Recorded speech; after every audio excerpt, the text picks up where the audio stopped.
একবার মহান আল্লাহ তাআলা ফেরেশতাদের মজলিসে ঘোষণা দিলেন, আমি পৃথিবীতে আমার খলিফা বা প্রতিনিধি তৈরি করতে যাচ্ছি। এ বিষয়ে তোমাদের মতামত কি?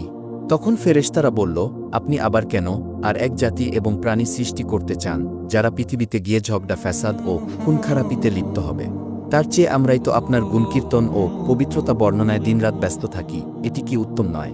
আল্লাহ তাআলা উত্তরে বললেন, আমি যা জানি তোমরা তা জানো না। এরপরে আল্লাহ তাআলা হজরত জিবরাইল আলাইহিস সালামকে পৃথিবী থেকে এক মুষ্টি মাটি আনার জন্য হুকুম দিলেন। আল্লাহর হুকুম মোতাবেক হজরত জিবরাইল আলাইহিস সালাম পৃথিবীতে এসে যখন মাটি তুললেন, তখন মাটি চিৎকার দিয়ে জিজ্ঞেস করল, হে জিবরাইল, তুমি আমাকে কোথায় নিয়ে যাচ্ছ? তখন জিবরাইল আলাইহিস সালাম বললেন, তোমাকে আল্লাহ তাআলার আদেশে বেহেশতে নিয়ে যাচ্ছি।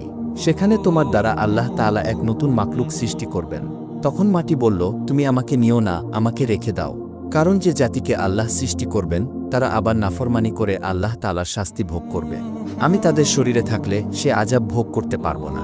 অতএব তুমি এ বিষয়ে আল্লাহ তাআলার নিকট আমার পক্ষ থেকে ক্ষমা প্রার্থনা করো।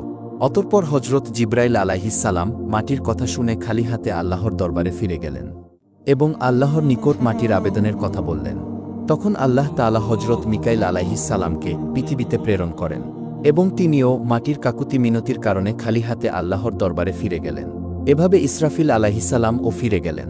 সর্বশেষ হজরত আজরাইল আলাইহিস সালামকে পৃথিবীতে প্রেরণ করা হয় এক মুঠো মাটি আনার জন্য। তখন মাটি বলল, তুমি আমাকে নিও না, আমাকে রেখে দাও। কারণ যে জাতিকে আল্লাহ সৃষ্টি করবেন তারা আল্লাহর নাফরমানি করে আল্লাহ তাআলার শাস্তি ভোগ করবে। আমি তাদের শরীরে থাকলে সে আযাব আমাকেও ভোগ করতে হবে। অতএব তুমি এ বিষয়ে আল্লাহ তাআলার নিকট আমার পক্ষ থেকে ক্ষমা প্রার্থনা করো। তখন আজরাইল মাটির কথা শুনে বললেন, আমি তোমার কথায় ফেরত যাব না, আল্লাহর আদেশ অবশ্যই পালন করব। তাই তিনি মাটি নিয়ে আল্লাহর দরবারে হাজির হলেন। তখন আল্লাহ তাআলা বললেন, হ্যাঁ, তোমার জন্য এতটুকু শক্তি প্রাণ বাঞ্ছনীয় না হলে তুমি পৃথিবীর সকল প্রাণীর জান কবজ করতে সক্ষম হতে না। যাও, আজ থেকে সকল বনি আদম আলাইহিস সালাম এর জান কবজের ক্ষমতা তোমাকে অর্পণ করলাম। এরপর সেই মাটিটুকু মক্কার নিকটবর্তী এক পাহাড়ের উপর রেখে দিলেন। সেখানে মাটি বৃষ্টিতে ভিজল এবং রোদে শুকিয়ে গেল। এভাবে কয়েক বছর অতিবাহিত হবার পর মাটি হজরত আদম আলাইহিস সালাম এর চেহারার রূপ নিল। তখন আল্লাহ তাআলা আদম আলাইহিস সালামের শরীরটাকে বেহেশতে নিয়ে গেলেন এবং সেখানে দীর্ঘদিন রূহবিহীন অবস্থায় পড়ে থাকে। এর মধ্যে ফেরেশতারা এসে মূর্তিরূপী আদম আলাইহিস সালামকে দেখে যেত। একদিন শয়তান এসে আদম আলাইহিস সালামের শরীরটা ভালো করে দেখল এবং বিদ্রূপের হাসি হাসল। পরে তার নাক দিয়ে প্রবেশ করে এবং পেটের মধ্যে দিয়ে সব নাড়ি নক্ষত্র তদারক করে আসলো। পরক্ষণে ঘৃণা ভরে থুতু নিক্ষেপ করল। আল্লাহ তাআলা অত্যন্ত শখ করে এ প্রাণীটি সৃষ্টি করেছেন এবং এর মর্যাদা সকলের উপরে দান করার কথা ঘোষণা করেছেন। তাতে শয়তান খুব ঈর্ষান্বিত এবং মনে মনে আদম আলাইহিস সালাম এর প্রতি যথেষ্ট হিংসা পোষণ করতে থাকে। এমনকি ফেরেশতাদের নিকট কথা প্রসঙ্গে বলেছে যে আল্লাহ তাআলা বনি আদম আলাইহিস সালামকে পৃথিবীতে প্রেরণ করার পরে উপযুক্ত প্রতিদান পাবেন। এদের অধিকাংশ মানুষ তার সঙ্গে বেঈমানি করবে এবং তার প্রতি বিদ্রোহ ঘোষণা করবে। তখন আল্লাহ তাআলা বুঝবেন তিনি কি ভুল করেছেন। ফেরেশতারা আজাজিলের এই মন্তব্য শুনে বিশেষ করে আল্লাহ তাআলার প্রতি তার অশ্রদ্ধার কথা শুনে বলে উঠল, আস্তাগফিরুল্লাহ।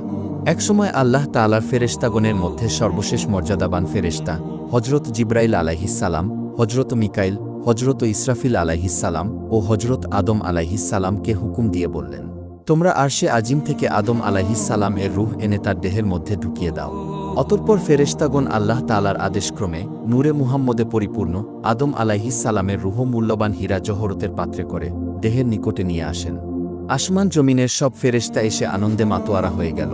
আল্লাহ তাআলার নিজস্ব এ অনুষ্ঠানে সকল ফেরেশতারা অংশগ্রহণ করল, কিন্তু আজাজিল সেখানে অনুপস্থিত ছিল।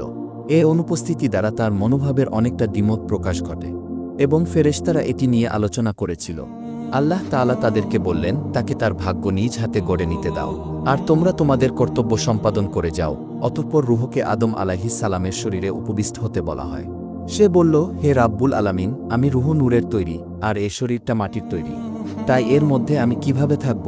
তখন আল্লাহ বললেন, নূরে মুহাম্মদীর উজ্জ্বলতায় এ মাটির শরীর এবং উহার রক্ত মাংস সবকিছু নূরে পরিণত হবে। এরপর আদম আলাইহিস সালামের মাথার ওপর রেখে দেয়া হল। তখন তার মস্তিষ্ক ও জ্ঞান বুদ্ধির বিকাশ ঘটল। অতঃপর আল্লাহ তাআলা জিবরাইলকে বললেন, তার শরীরের সব কার্যক্রমগুলোকে বিন্যাস করে দাও। তখন জিবরাইল আলাইহিস সালাম তার শিরা উপশিরা, হৃৎপিণ্ড, ফুসফুস ও সমস্ত কাজগুলো এক এক করে পরিচালনা করে দিলেন। হজরত আদম আলাইহিসসালাম তার শরীরের সব ক্রিয়া সঞ্চালিত ও অঙ্গের কার্যকারিতা পরিপূর্ণভাবে লাভ করতে পেরে তাদের সম্মুখে হাঁটার চেষ্টা করলেন। ফেরেশতারা তাকে বাধা দিলেন, তারা বললেন, তোমার শরীর এখন পর্যন্ত নরম, অতএব কিছুক্ষণ বিশ্রাম করো, শরীরটা ঠিক হলে যেখানে ইচ্ছা গমন করতে পারবে। কিছুক্ষণ পর হজরত আদম আলাইহিসসালাম শরীরের পরিপূর্ণতা লাভ করে এবং সর্বপ্রথমে একটি হাঁচি দিলেন এবং পাঠ করলেন আলহামদুলিল্লাহ। এটি হজরত আদম আলাইহিসসালামের জীবনের প্রথম বাক্য। আল্লাহ তাআলা এ সময় বললেন, ইয়ারহামুকাল্লাহ। পরবর্তী সময়ে মুসলমানদের জন্য হাঁচির পরে আলহামদুলিল্লাহ এবং শ্রোতাদের জন্য ইয়ারহামুকাল্লাহ বলা সুন্নাত হিসেবে গণ্য হয়। হজরত আদম আলাইহিসসালামের জীবন লাভ করার অনুষ্ঠানে জমিন আসমানের সকল ফেরেশতারা আরশের ফুলবনে হাজির ছিলেন এবং আজাজিলকে ও সেখানে ডাকা হল। হজরত আদম আলাইহিসসালাম নিজ অস্তিত্ব লাভের শুকরিয়া হিসেবে 2 রাকাত নামাজ আদায় করলেন। ফেরেশতাগণের সকলেই আদম আলাইহিসসালামের সাথে নামাজ আদায় করলেন। অতঃপর হজরত আদম আলাইহিসসালামকে আল্লাহ তাআলার আদেশক্রমে জান্নাতুল ফিরদাউসে নিয়ে যাওয়া হয়।